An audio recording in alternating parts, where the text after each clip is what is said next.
This conference will now be recorded.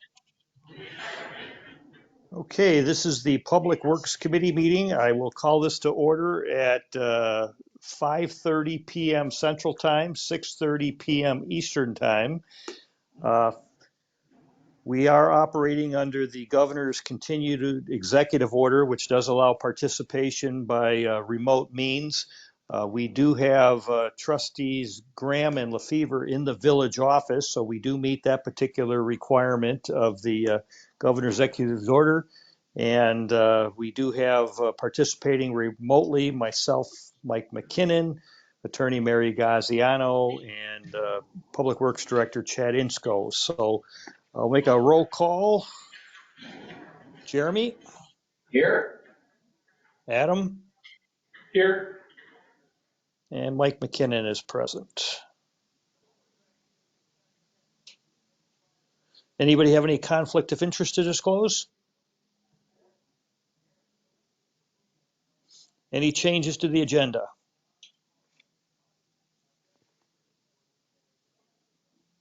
Motion to approve the agenda? I'll make a motion. I'll second that. Those in favor, Jeremy, Yes. Adam, Yes. and Mike is a yes. We have no public comment. Motion to approve the minutes from March the 28th. I'll make that motion. I'll second. Shoot, do I make a motion on everything? I think I corrected a couple of grammatical issues before they actually went out in the board package. So beyond that, I'm not aware of anything that needs correction. And anybody else stumble across anything? No. Okay, hearing none. Those in favor, Adam, Yes. Jeremy is a Jeremy, Yes. and Mike is a yes. I almost answered for you. He's gonna say yes. Let's just move on. Okay, we did not receive an updated copy of the construction funding report, so no report to discuss on that. Mary, any update on the closing documents with the Four Rivers?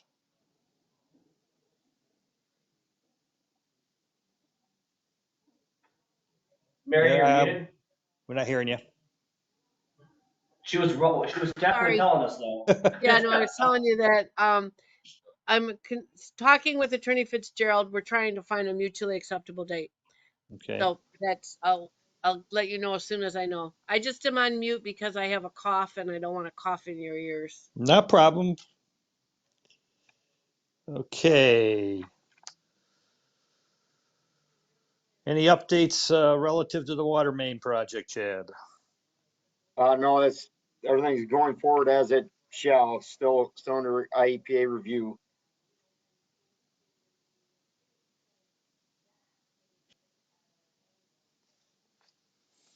Okay, Mary, this is the next item is new to you. We haven't had any conversation yet, so don't think we were looking for a response on there or not. But and Chad can probably give you a little bit more, updates. But in combination with the water main activity that we're going to be doing, we did have some discussion 2-3 meetings back or whatever about the need to get some easements and potential annexation taken care of to try to do some looping on our project. Chad, do you want to elaborate any further on that?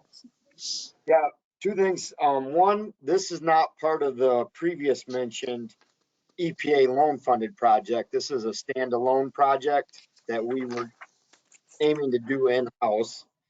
The project location is the dead end of South Church Street and the dead end of South Goodling Street.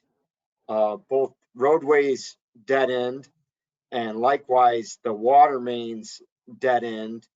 And when we had comprised our water model, looping those two dead ends together with a 6-inch water main would greatly improve water quality and fire flow and volume and eliminate dead ends, which are bad.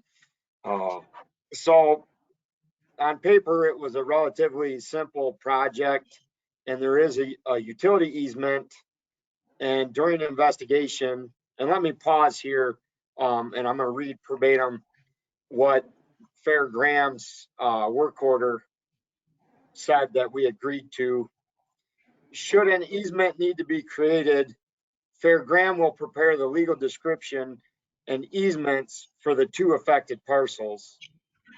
It is assumed that Fair Graham will provide the easement exhibit and legal description to the village attorney for coordination with the residents for approval, execution, and recording of the documentation. So quickly, we got through the fact-finding stages, and the utility easement is occupied by storm sewer, which requires us to have a 10-foot separation, which does push us out of the existing utility easement. So we are in need of an easement for the purpose of the water infrastructure. And just uniquely, to fill everybody in, the two parcels at the dead end of Goodling Street are within the village and surrounded on four sides, but they're not annexed in the village. They're not served by water. So in village, not annexed and not served. So Correct. basically, Chad, those are pockets. They would be defined as pockets or islands as we've previously dealt with along these circumstances. Do you know what the addresses are of those two on Goodling Yes. Street? I'm sorry. One of them is 620 South Goodling. I'm not sure of the other. I'm sorry. I had the, Okay. because we need the easement is not required of both of those properties on Goodling. It's only required of one on Goodling and one on Church. Can you see them there, Adam? Yeah, but on the map here, Fairground has it within the village limits, but it gives me a lot number, not an address. Yeah, So, on South Goodling. And they're not water customers. And I have not investigated this. This is, I've investigated to the point to know that they are not served by water and sewer. But I haven't gone the depths to research their taxation. But what I was told a couple of times in a couple of ways, and Mary, I'm sure, will be able to research and get that data quickly. And that was the point of the conversation is, do we want to tie these together? Do we want to exercise if they are not annexed? Do we want to exercise or outreach a hand to get them annexed, A, and then B, they should be served. We can't make them hook up, but we can provide service to their property and enter an agreement or give them the offer that we had done. I know Adam and Jeremy probably weren't here as board members, but some 10 years ago, we had about 15 of these pockets that we went out to and got them annexed and served, and they're ratepayers and taxpayers or soon to be taxpayers. A couple were given incentives to wait 10 years before they had to start paying property tax or certain unique agreements. So just putting out there for discussion, if the committee would like us just to go after the easement, or if we should, since we need to involve Mary, should we exercise the intent to offer annexation as well? I guess, go go ahead, Adam.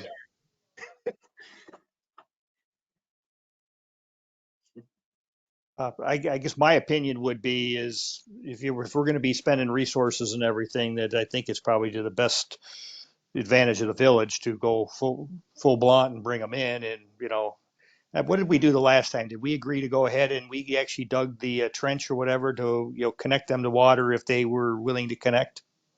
Correct. We did. We offered the service line one time.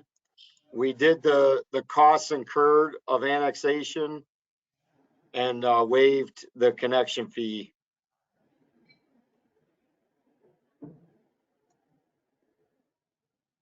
And this, of course, or I'm assuming, is for voluntary annexation only.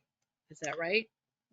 That would be the recommendation from our side, but not being the annexation expert, I'm pretty well aware that they're surrounded on more than 3 sides. It could become forcibly, and I recall the previous board had said, while this board is in session, while these seat holders are here, that offer would stay for their term, but once the term is up, the next board could obviously enact the annexation right.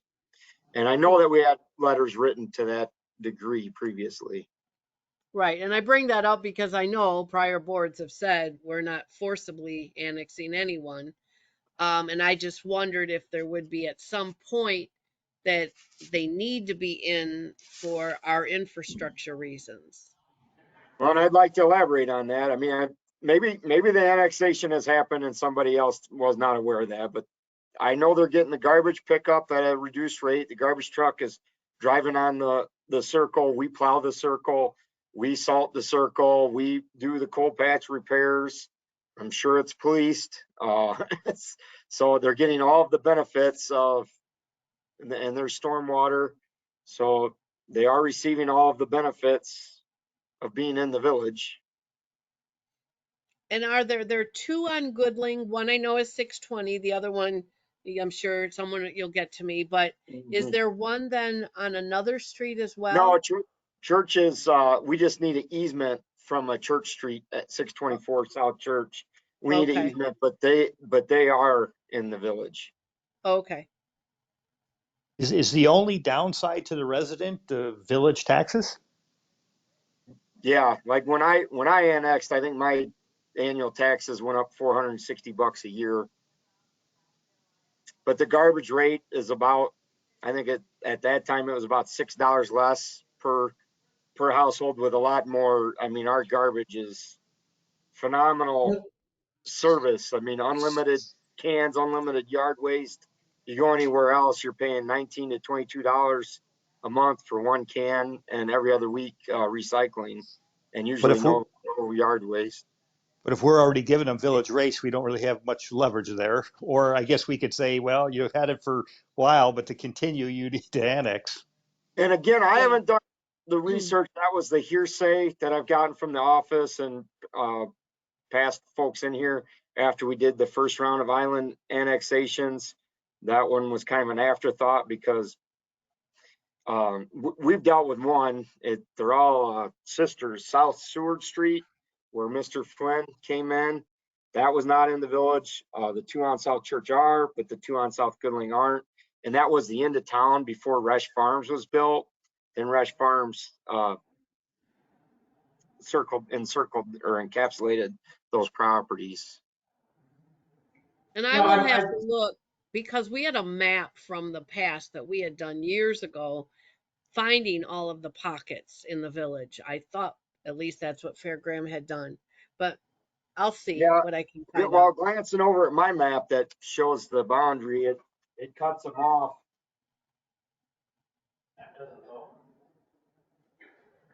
No, it has them included.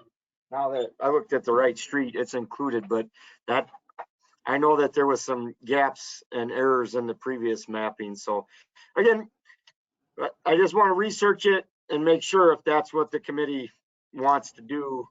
But previously, if that wasn't an issue and if the utility easement could have been occupied by the water, we wouldn't have had to have any of these discussions other than whether or not we wanted to offer them service. But obviously, Did you say you were getting sewer, Chad, or no? I can't recall. I don't think they have sewer or water. So they're still on well and septic then? Yes. So obviously, if they ever get to end the life of their septic system or they got to dig a new well, it would definitely be an advantage to be part of the village. Mm-hmm. The other reason sometimes people are adverse to becoming part of the village is that, of course, then they're under all of the village ordinances and rules and regulations, and sometimes they don't like that. I would consider them within the village limits right now by looking at the map, but.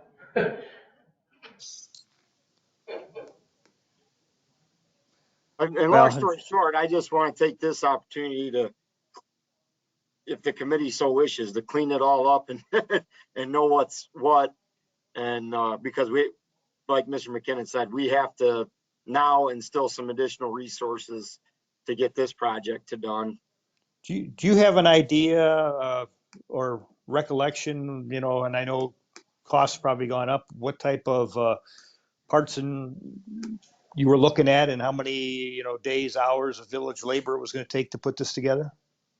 Yeah, at today's cost, it was going to be, you know, a couple of years ago, it should have been sub 20, but today's cost is about 45,000 before additional engineering and legal Of materials, of materials. plus We are village labor. adding 2 fire hydrants. That does not count out. That's just materials. Right. So then so we got 45 grand of materials, you got village labor, and then whatever engineering and legal expenses are involved.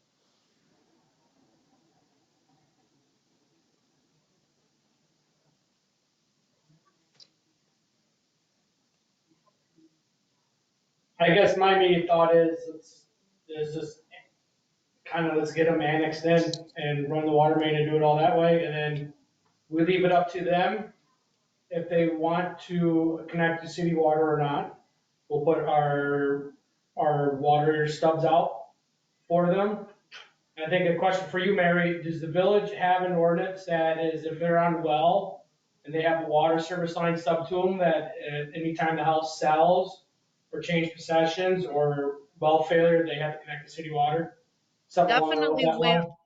Definitely well failure requires the hookup to city water or village water.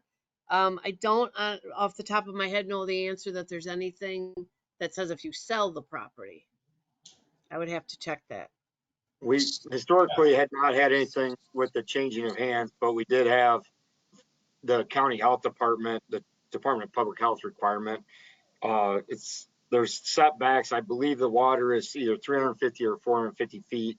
If you're within that, you have to connect if it's available, whether you're stubbed or not. If the main line is there, if there's not a hardship, and a hardship is typically only a state highway or a railroad crossing or a river. Otherwise, it's that footage. It's less than 500 foot. I know the village of Cherry Valley at one point, and not one point, they still have it because they never got rid of it, is the, with water main, if you sold the house, you had to connect to city water to change ownerships. I remember that when I worked over there in that. Because a lot of those neighborhoods were, some were retrofitted back in the 80s with water main and they were built just prior to some of that. So they gave them the choice of connecting at the time or when they changed ownership is when they had to connect. So. Correct me if I'm wrong, but don't we have something where they have to pay 125%? You're correct. If you're not annexed, you have to pay 150% of the rate for both connection and usage.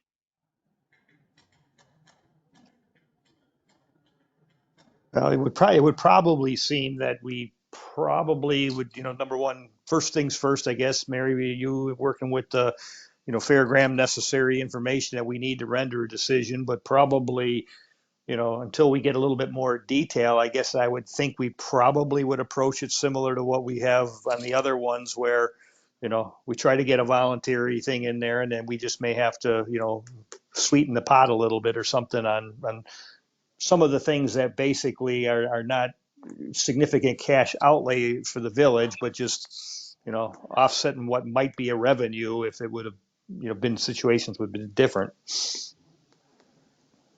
I guess I'm not looking at it as a revenue source, not out of 4 houses. You're talking pennies to a dollar.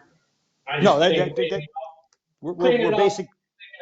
you know, Yeah, we're basically the same mindset. I just say, yeah, we're, you know, forego the revenue to get them on there, but you know, just to make sure that we know what direct costs we might incur if we did, you know, offer to, you know, run the trench to them, put the pipe there, or some of the stuff that we might have done in the past, and you know, potentially, you know, try to get them to pay that portion. We waive everything else, but be prepared to have a sweetener in there.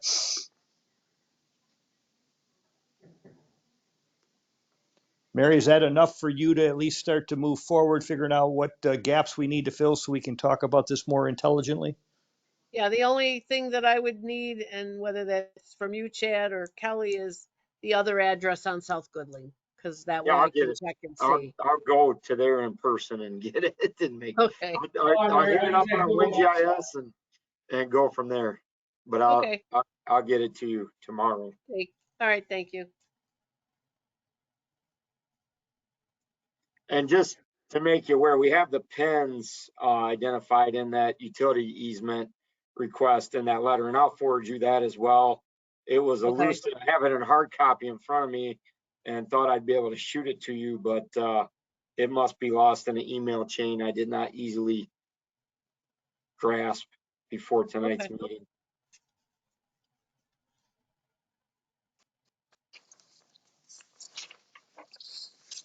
Okay.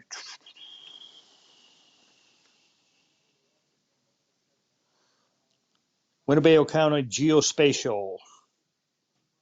So good news is the contract's been awarded through the grant that Winnebago County received, and we're a participant.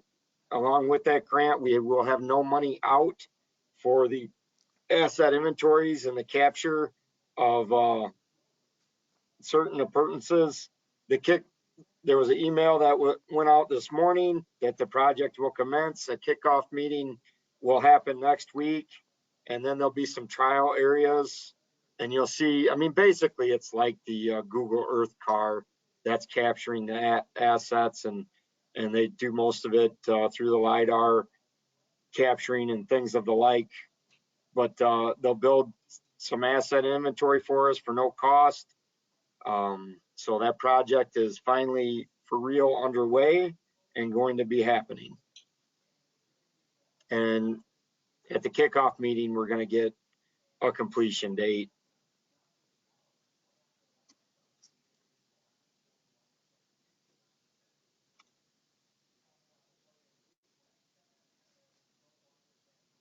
Can we go back to the previous item when we get a chance?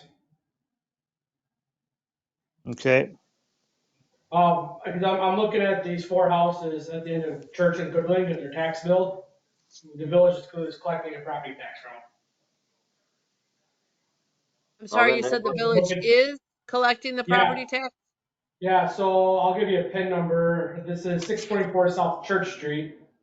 They paid $567.86 is what they're gonna be paying to the village of Winnebago. Right, because that one is in the village, Chad said. Hold on, then I can go to, I had 3 of the 4 pulled up. 621, Is this Village of 621 Winnebago. South Church? 621 South Church? That's Goodling.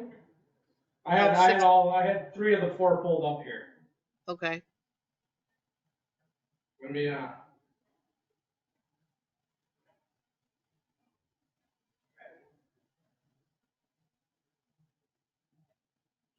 waiting for, we go here. Select the year. This is 619 South Good Lane. We get down there, Village of Winnebago. So all 4 of those properties we've been collecting a property tax on. Okay, I guess I'm just a little unclear on the addresses. 620 South Goodling, is that one of the ones you're looking at? Because that's an address Chad gave me. This is off of Wingest, so they don't give me, it starts with the parcel number, so they don't give me the, when I click on it, I gotta get into it.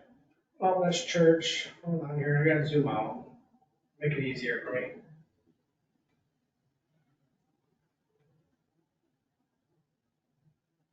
South Goodling Street, 620 South Goodling. I'm pretty sure that's at Village of Winnebago. Let me get the year pulled up. Scroll down. Village of Winnebago, $492.69. So like I said, all 4 of those properties at the end of that, at the end of both of those cul-de-sacs we're collecting a property tax on. Well, that's according to good what, news. Again, I had not researched it with secondhand hearsay that I had heard that those two were not in, and maybe they had a sunset clause that they weren't originally in, or they came in when RESH was completed. So hopefully that'll negate the need to do all of that work. But again, they're not served with water. They are well users. So we'll just have to exercise that effort to try to get them. yeah, Yeah, it makes it a little easier. We don't have to do an annexation if they are part of us. It saves a little bit of headache. So. yeah, so yeah, once I get that other address from you, Chad, I'll just confirm, because we've had situations, they're not often, but situations where something is being paid and they're not part of us, so. Yeah, you almost hate to be the silent wheel.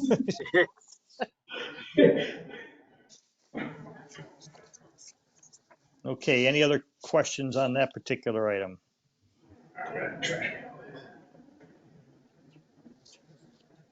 Okay, item F, EPA lead and copper inventory. So as we've discussed in previous meetings, this is a new and expanded rule from the IEPA. We now have to give the IEPA the generational dates of all houses, all buildings constructed, and not just say if it's lead or copper. We have to identify every single style of inventory per address. We used to be able to generalize it. Now it's per address. And it was quite an in-depth report. It's caused a lot of havoc in bigger cities and smaller cities alike. But between myself, this staff in the office, we completed all of the rules requirements and got all the data into the IEPA well within the deadline. And we did not outsource and get a third party assistance. And again, we had brought that up because as the state realized so many people couldn't do this, they offered basically a $45,000 grant to every single eligible community. And we would have been eligible if not for our low to moderate income being too high. So that's why this was an agenda item. We thought that we had the ability to get that grant, to get assistance. And as we worked through the grant process, we weren't grant eligible. And the provider kept whittling down their proposal.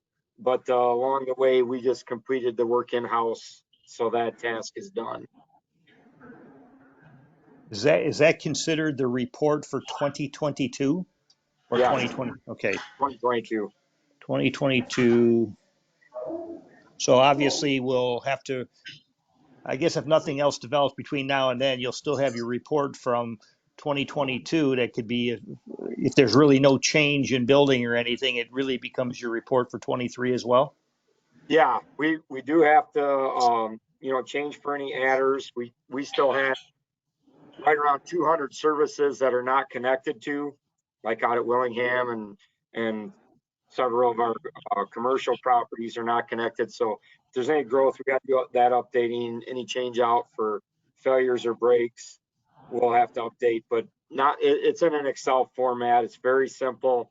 Worked well with the office, and Rachel's actually already got it. And Rachel and Kelly and myself are working on uploading it to WinGIS as a layer. And Oh, good. we're even working on color coding the material selection. And then likewise, we're also incorporating the Buffalo box locations, whereas we've got about 60% of them GPSed in-house. We'll be working on that project along with this and just incorporating them and tying them all together. So I guess we're finally getting some additional use of the WinGIS that's been sitting there idle for a while. So, okay, well, good. Thank you for that update. We'll push this to the bottom of the list just as a kind of reminder as 2023 report comes around, but there's no further action required on this particular item at this time. So, okay, 23 road project.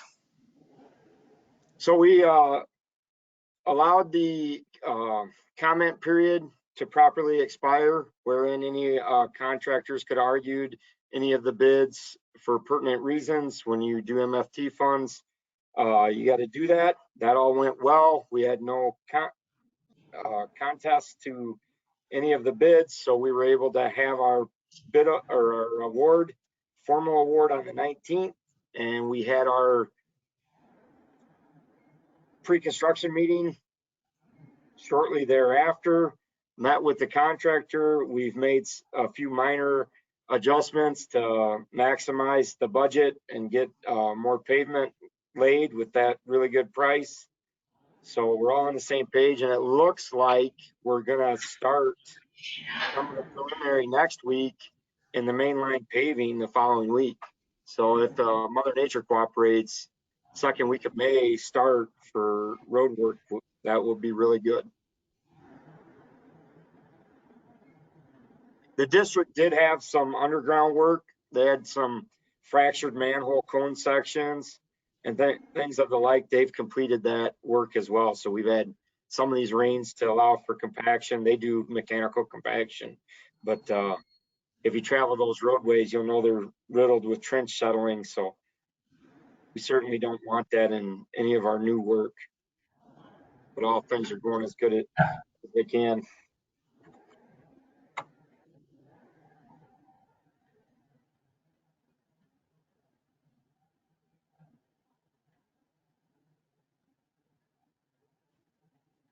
Okay, thank you for that update. Capital spending, did we get our front end loader yet? The front end loader is in at Rockford, and we were scheduled to get it yesterday. There was a delay on our auxiliary valve that is an adder for the snowplow control. That was supposed to be there and in, and we had the verbal commitment that we would not trade ours in until that machine was 100% ready to go. We didn't want to go back and forth. So it sounded like that was going to be quite a delay. It was ordered in February or March, right after we ordered the unit. And they said we wouldn't see it till the middle of May, and it came in yesterday. So they started working on it. So I'm guessing we'll be picking it up Monday or Tuesday of next week. The check is cut and signed. It's being held at the office in the appropriate place. So that's going to happen before the next board meeting. I feel Okay. very confidently. Any movement on the dump truck? So yes, that was a day by day. Chevrolet did open the queue to state that they would start building the cabin chassis again. So our order is in, our number is in.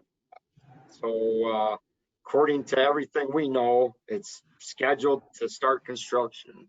Now we do become aware once it's officially hit the line. We haven't got that call. So it'll be a General Motors product, huh? Yes. As we've ordered 2 times before that didn't get pulled or built. Okay, well, good. Well, making a little process. Okay, 2011 F-350 transmission repair. So as forecasted, if we weren't going to get the new truck built in time, that Ford transmission would most likely not make it way into the future. We started having reports of some issues.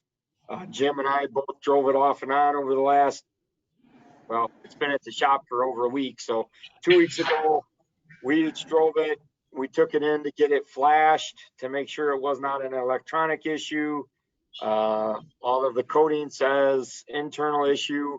We took it to 2 separate mechanics because the first one that wanted to put a $8,000 transmission in it. And we said we need a second opinion.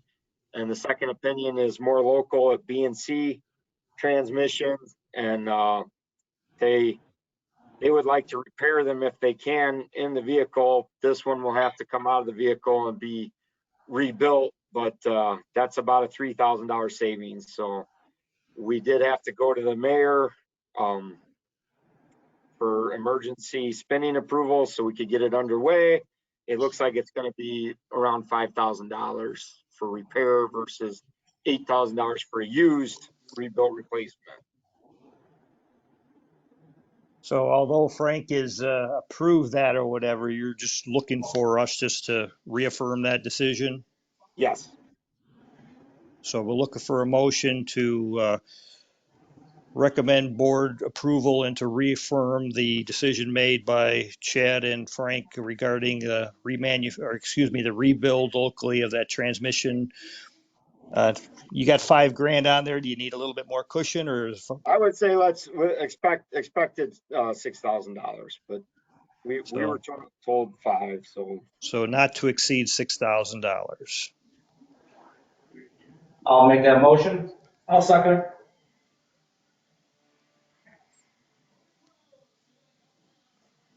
I think we were all concerned about the possibility of things like this happening with the long delay. Was it 2 years, 2.5 years? 2 years, yes.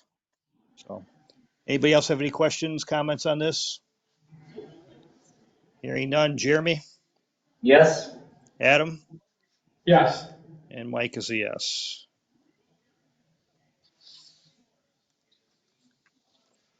Do we know if everything's signed, sealed, and delivered on the BOMAG? Yes. Properly updated in the insurance queue as well. That is a done ticket. And check processed.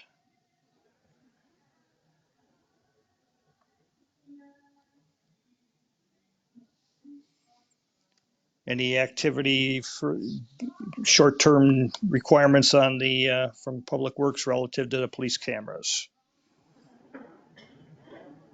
Our intention is to relocate the one on McNair further west in the short future, but that's the only thing known, unless board or committee recommendation would be to put it on Elida Street north of the funeral home. Is that you say further west? So is that already on the west side of Elida? There's one just west of Elida, and it can capture speed for well over 600 feet. So I think midway between its current location east of Peck Street, so between Peck and Swift Street, is the intention. Okay. The locations that were discussed last night was the 300 block of West McNair, and then it was roughly the 400 block of Elida in the school zone. That's where it was discussed last night. So other than that, I don't have an answer. There was a couple other locations as well that came off due to complaints that have been happening in the village. So. Yeah, I guess We had heard that Swift Street was a trouble area, that there was citizenry complaint. So, you know, if we're directed, we're good with moving them in an appropriate fashion. Yeah, I guess the only thing that I guess I was a little bit misunderstanding of that they were a little simpler to relocate when needed, but they take it they're a little bit more of a permanent mount than I had expected. Is that correct? Or yeah, they make ones that are meant to go on Telspar, which 90% of our signage is Telspar, and the neighboring communities all have those, and they're like 18 by 30s, and they're really easy to move. These ones are suggested to be on 5-inch round, which we essentially have no 5-inch round poles. And when we looked up on some of the internet sites, most of these are in a little warmer location and higher on round poles. We retrofitted and made some adjustments so that these can go on Telspar. But I know I've heard some feedback that there's some people upset that we mounted them. We were just informed they were in, and we wanted to get them up to see what it would take to move them around and get them functional. But The ones that go on Telspar would be minutes for relocating. These will take a little more, Finesse. a little more finesse and a little more equipment. And then likewise, I mean, realistically, in my opinion, is most of the feedback I've heard from the community was positive. The people like seeing them. Randy Smith had said when he was monitoring, he saw way more brake lights and people slowing down in the appropriate zones. And like my brother in Stillman, he's got 4 of the ones that go on the Telspar, and they move them pretty routinely. And I said, you know, if the finances were there to kind of set the appropriate poles and stuff for these 2 in the highest need areas, and maybe get 2 more of the smaller, simpler mounted ones, that wouldn't be out of the realm if they need to be moved around so much. Because these are. I think at the time, when the police committee bought these, they were on sale. I don't think it was understood how big this version was. Back in Christmas time was when we did it. Until they showed up and you guys put them in the poll and went, hey, they're a lot bigger and more stout than regular Telspar. I know there was talk about buying a few more here come at the end of the budget season with whatever's left over and go smaller. So I know that was discussed. It's just, yeah, that's some of the issues. And I just showed Graham here some of the data that we got out of the police committee last night out of the 2 signs we have. So, and actually it counts vehicles, and surprisingly in a 4-week period, there was just over 14,000 vehicles that went northbound on McNair. So, but Well, we may be a small community, but there's lots of activity going through. I know it was discussed last night, police committee, they have a couple locations. Hopefully somebody can reach out to somebody and communicate on what to do next. So. Okay, well, thank you for that update. Memorial Park, based on the conversation with Chad, I understand that the donatee has donated the bench, or we have possession of the bench.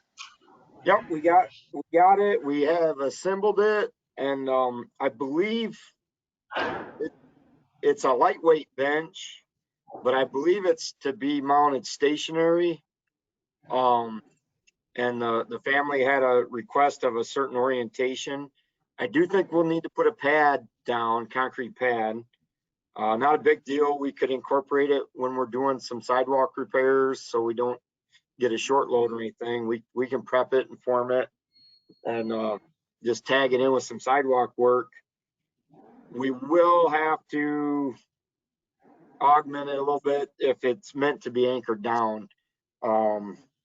I think that's our intention. That way the vandalism won't get pulled out and used as a skateboard ramp. But if anybody happens to know anything different from that, please share it. But right now there was some photos from the family of how they want it orienteered, and we spoke with them directly, but nobody was really certain the size and everything until we got it assembled. So I know Jim and I plan to take it down there, get a hold of the family, and kind of place it in their premier spot. And then if there's no conflict with any reason, we would put a 4-inch deep pad, just like we did for that Lions Club one, and bolt it down. But this particular bench doesn't have bolt holes, so I have to make some brackets and do it. It's not a big deal. It's just, I just want it to be known. I think that's the best case scenario. Yeah, the only thing we'll have to watch out for is, I mean, obviously, if you got an optimum location that would not be negatively affected when community development gets further on figuring out what's going on with playground equipment, we'd hate to put a pad down and find out it's in the wrong spot. But so. Just logistically, just to put everybody's mind at ease on that, logistically, it's pretty much nearer the street from the Memorial Park sign, and then there's a picnic table that's just northwest of that sign, and that's also got a concrete pad. So we think, from our understanding, that it's between those two areas. So we think that is favorable, that it's kind of in that corner by Memorial Park sign and that existing concrete picnic table that's on a concrete slab. So, and very valid point, but we think it's a minimal effort if it's got to be moved later Okay. on. Well, and again, we can always, who knows? It could take us 2 years to get going on with the playground or whatever. So rather than having the thing stored and everything else, so the people that donate can get their benefit or whatever, then we just try to formulate the design of the other around what we've already got. So, okay, thank you for that update. Probably don't have anything further to update until we probably get board direction on buildings, or do you have any other things in the works on that?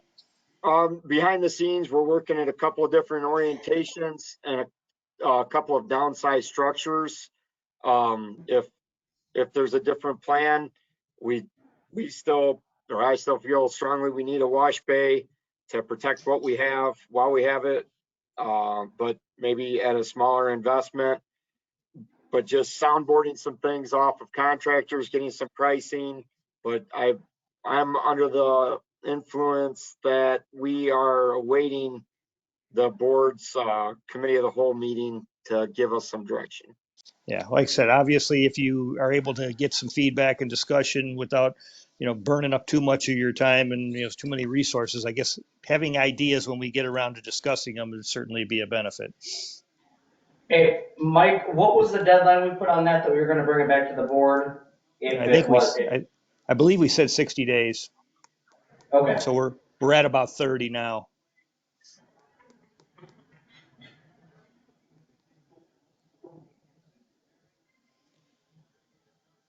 Okay, Chad had Kelly send us out to each of us some information to try to get this sidewalk and driveway stuff moving forward. I don't know if, Chad, it was your intent to make any firm decisions or at least get some dialogue started on it. The only I two would prefer questions, the committee just review and come up with any recommendations. yeah, probably the two issues that probably prompted me initially on there, that probably three items, and again, I'll give you some notes on it when I get back home to write on it. But number one, I know the drawing that you gave shows the sidewalk going through the driveways, which I know is current code, but we've got 2 or 3 subdivisions and everything. They're all built a different way, so I guess it'd be nice to get them that way if we could. But I know on the sidewalk thing, we've now got wider sidewalk requirements than what we had. And so I think the language in there is probably appropriate, is, unless you're replacing with exact, match, because you got 2 or 3 squares out there that, making them 6 inches wider and everything else will kind of look kind of silly. So obviously if you got to do a major repair, you bring it up to current code. If you got to do a minor repair or something, match what was there. That's probably my 2 thoughts. And there was a third one. I can't think of what it was right now. But I'll look at it again. But as far as the committee, then I guess our assignment would be is to try to look those things over, critique them or whatever, and try to get some feedback to Chad and Jimmy in advance of our next meeting. I think we're gonna have to rework the ordinance from 1975, just saying. Well, probably got a few other ones to do there, because I think technically we still got wooden sidewalks on the ordinance back from the 1800s. So I don't know if they've been technically superseded. Have they, Mary? I This know one, that I don't know what ordinance number you're talking about, but I don't remember that probably didn't have superseding language. It might just have, because we've done some general things with sidewalks, and I don't remember that as one of the old ordinances that I had canceled. I probably didn't get that far. Yeah, and I've got a copy of it on my desk. But back in the 1800s, we had the requirements for our wooden Wooden sidewalks. sidewalks. I just like the one here is that concrete shall be poured within 15 minutes after being mixed. So, good luck with getting that one, Matt, requirement, Matt, when it's coming, 30 minutes away. Well, it's still being mixed at that point. So, Yeah, as long fines, as I guess as long as that they, mixer's they still damage turning, it it's and being not fix mixed. it, and you can get in prison for up to 30 days. So if you don't fix your sidewalk and you break, you can go to county jail I for like 30 it. days. I like it. But anyways, get your feedback to Chad, and we'll try to hit that one hard next month. Any activity that anybody's aware of that we need to be doing relative to Highlands? There is a low level interest on a builder. He's doing a little research. I'll have to check. Kelly was looking at a couple things. He was showing some interest because we had previously had our buy one, get one, water connection fee for duplexes. So there's some low level interest, but some interest, just to make the committee aware. Thank you. Any other Four River projects other than what was discussed? No,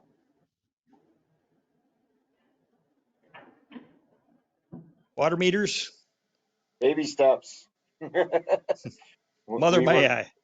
we were able to get 1-inch meters. So we have all the 1-inch meters on the inventory that we knew were ready for replacement, but we worked ourselves out of those. Since the last meeting, we did get 24 toppers. That put us over halfway complete. So that's good news. But the last 2.5, 3 weeks,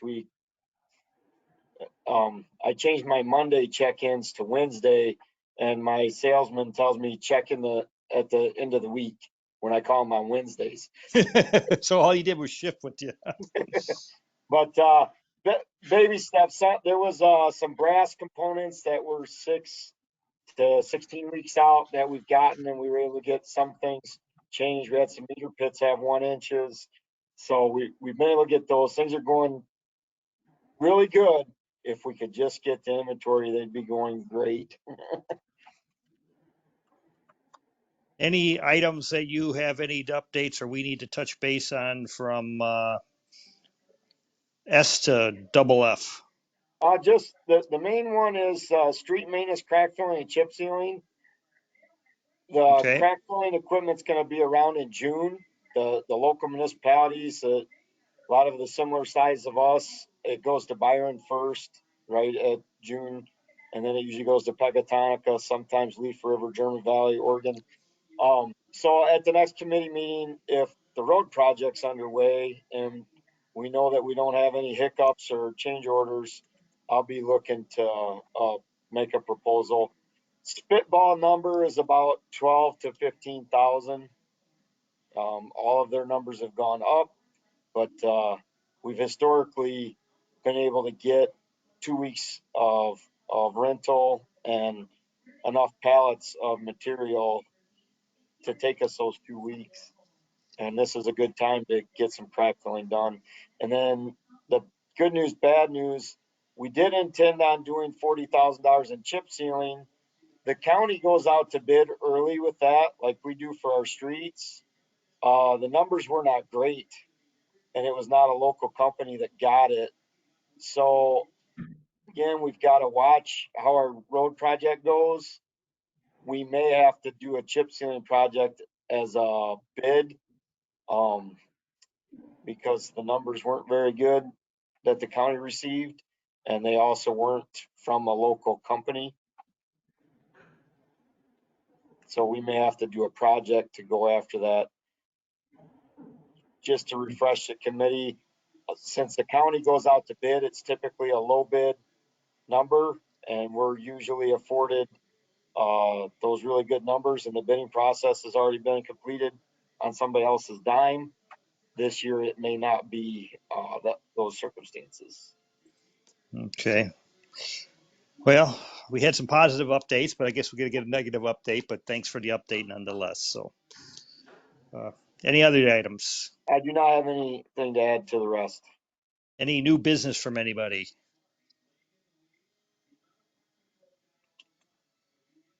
So Mary, I guess the most important item on there is, doing some of the background work for potential easements and, access agreements or wherever we stand with that would be number one. And number two is just finalizing stuff with Four Rivers. Gotcha.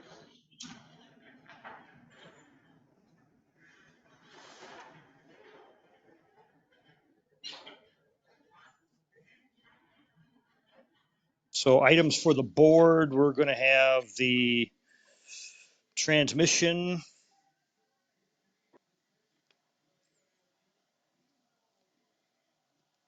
Is that it? I mean, other than updates I'll get in a minute, but that's the only action item we have, right? Yeah, That's all I'm tracking. Okay. What's everybody's schedule looking like for the next meeting? couldn't tell you on the phone at home. Okay, let's see here. We're I know 27. ballpark is coming. I guess when if you check your phone, let us know. I'd say ideally the meeting is the 12th, so we could go see what works for you, whether it would be May 24th, May 25th, May 31st, or June 1st. Anybody know if they got any? Hold on here. I could probably do the 24th right now. I can do Okay. 24. Okay, well, let's go ahead.